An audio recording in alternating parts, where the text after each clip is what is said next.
Okay, I got Johnny Glock's 10mm Gen 4 combat trigger.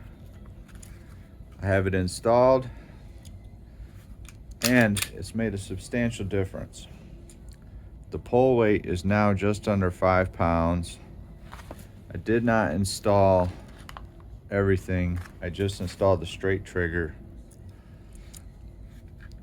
This was the original, was the start, take up to the wall, pull through, and the red line was reset. So the first line was the start, the second line was the wall, third line was reset, and the fourth line was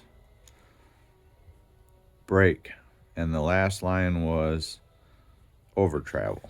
Now you can see that my initial trigger is moved back quite a bit.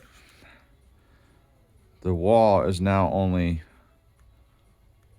a couple millimeters away. So wall, now the brake is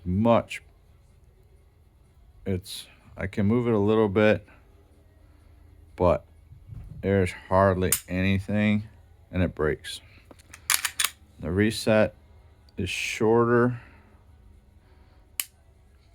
I think, maybe not. But anyway, it's much better.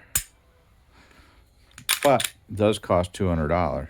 It's far better than the Overwatch Precision Trigger, which was the first one I tried, and I sent it back to Brownells with free returns because that was terrible. The Johnny Glocks is way better. I'm very happy with it. I would highly recommend it. I'm going to try to copy what he did with the polishing and look at it and polish my stock trigger similar and see what I can do with it. But other than that, I highly recommend it. Thanks for watching.